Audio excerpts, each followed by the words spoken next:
नमस्कार दोस्तों, एडिकॉस की तरफ से आज के इस वीडियो में चलिए 3 ऐसे फूड बेस्ड बिजनेसेस के बारे में डिस्कस करते हैं जो कि आजकल काफी ट्रेंड पे है।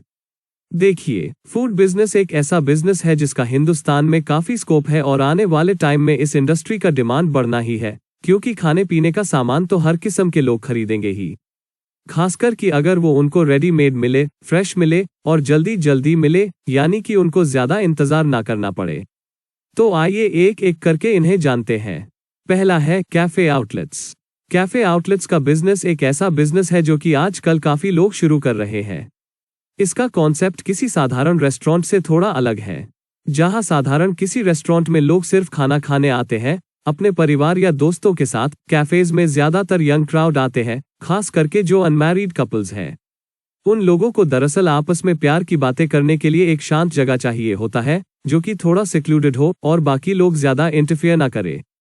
और आपको तो पता ही होगा कि वो लोग अक्सर कितना खर्च करते रहते हैं, क्योंकि इनमें से ज्यादातर तो खुद कमाते नहीं हैं और ये लोग एक दूसरे को इम्प्रेस करने के चक्कर में प्राइस टैग की तरफ कम ही देखते हैं। तो आप कोई साधारण रेस्टोरेंट सेटअप करने जितना ही खर्च करके एक कैफे खोलकर ज्यादा महंगे सामानों को बेच सकते हैं। लेकिन आपको एक बात याद रखनी पड़ेगी कि यहाँ आपका टेबल टर्नओवर काफी कम होगा, क्योंकि एक एक टेबल खाली होने में काफी वक्त लगेगा। प्रेमी कस्टमर्स के अलावा छोटे मोटे दोस्तों के ग्रुप्स भी आपको दिख सकते हैं।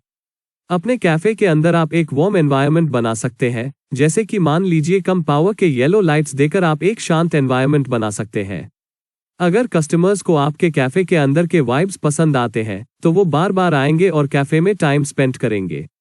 अगर आपने सब कुछ सही से किया तो ये एक ऐसा बिजनेस है जहां से आप काफी मोटा पैसा कमा सकते हैं। अगला है बेकरी चेन स्टोर्स। आजकल कई सारे बेकरी या केक शॉप्स खुल रहे हैं देश भर में, जहां आपको केक्स या पेस्ट्रीज के अलावा स्नैक आइटम्स भी मिलते हैं, जैसे कि पिज्जाज या बर्गर्स।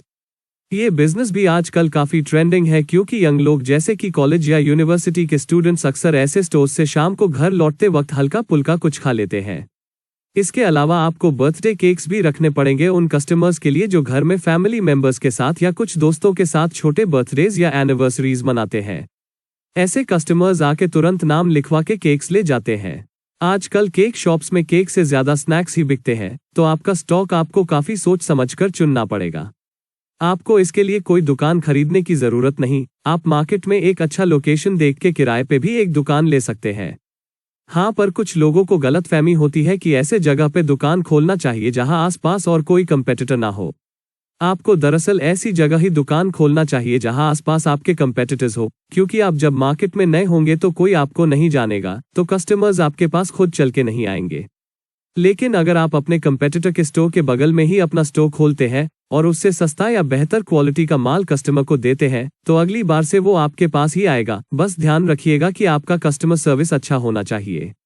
आपको लगभग 5 लाख रुपए के आसपास का खर्चा आएगा अपने दुकान को अंदर और बाहर से सजाने के लिए, और आपको शायद 1 लाख रुपए सिक्योरिटी डिपॉजिट अलग से दुकान के लैंडलॉर्ड को देने पड़ सकते हैं। तो एक दुकान सेटअप करने का खर्चा आप 6 लाख के आसपास पकड़ के चलिए। खुद के 4-5 दुकानें चेन स्टोर्स के माध्यम से खोलने के बाद आप फर्दर एक्सपेंशन के लिए फ्रेंचाइजी मॉडल पे भी आ सकते हैं। और आई बात मैन्युफैक्चरिंग की, तो आप उसको आउटसोर्स भी कर सकते हैं। लेकिन अगर आप चाहते हैं कि क्वालिटी पूरी तरह से आपके कंट्रोल में रहे तो आप खुद से भी फूड प्रोडक्शन के लिए एक यूनिट अपने घर पे ही सेटअप कर सकते हैं। आखिर में आपको एक पिकअप वैन खरीदना पड़ेगा, चाहे तो आप उसको सेकंड हैंड भी ले सकते हैं, जिसमें हर सुबह आपका माल प्रोडक्शन यूनिट से सारे स्टोर्स तक पहुंचाया जाएगा। तो आखिर में आज का हमारा तीसरा और आखिरी पॉइंट, जो कि है फूड ट्रक्स। अगर आपको केक शॉप्स या आउटलेट्स खोलना ज्यादा एक्सपेंसिव लगता है या आप शुरू में थोड़ा कम बजट रख के मार्केट को टेस्ट करना चाहते हैं तो आप फूड ट्रक्स का बिजनेस कर सकते हैं। इसके लिए आपको शुरुआत में एक स्टोरेज वैन खरीद के उसको अपने ब्रांड के लोगों के कलर स्कीम में पेंट करवाना पड़ेगा, ताकि एक झलक देखकर ही लोगों को आपका ब्रांड याद आ जाए। इससे कस्टमर्स के मन में रिकॉल वैल्यू जनरेट होता है।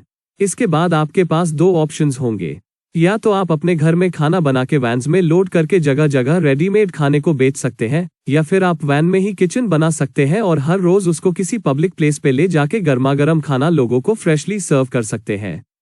यहाँ लगने वाले फिक्स्ड कॉस्ट्स बस है सिर्फ आपके वैन को खरीद के सजाने का कॉस्ट, और वेरिएबल कॉस्ट्स के अंदर आते हैं आपके वैन का फ्यूल और कुक या ड्राइवर का पगार। अगर आपका बिजनेस हिट हो गया तो आप 1 से अधिक वैन्स भी मार्केट में छोड़ सकते हैं। और धीरे धीरे वहां से कमाए गए पैसों से आप बाद में बिजनेस बढ़ाने के लिए एक फिक्स्ड आउटलेट भी खोल सकते हैं। अंत में मैं आपको बस इतना ही बताना चाहूंगा कि आजकल का जमाना क्विक सर्विस रेस्टोरेंट्स का है। लोगों को जल्दी जल्दी खाना चाहिए, क्योंकि खासकर के जो यंग लोग हैं उनके पेशेंस लेवल्स आजकल काफी कम हो गए हैं। आपके कस्टमर्स को आप हमेशा 3 चीजें देने की कोशिश कीजिए। उनको प्रोडक्ट बढ़िया क्वालिटी का मिलना चाहिए, ऐसा नहीं कि खाना खाने के बाद उनकी तबीयत खराब हो जाए। और आपका सामान उनको कम दाम में मिलना चाहिए, और वो भी काफी जल्दी। कम से कम शुरुआत में रेप्यूटेशन कमाने के लिए तो आपको ऐसा करना ही पड़ेगा। बाद में आप अपने प्राइसेस धीरे धीरे थोड़ा करके बढ़ा भी सकते हैं। तो दोस्तों, आज के लिए इतना ही। वीडियो को लाइक और शेयर करके हमारा उत्साह बढ़ाइए और चैनल को सब्सक्राइब जरूर कीजिएगा।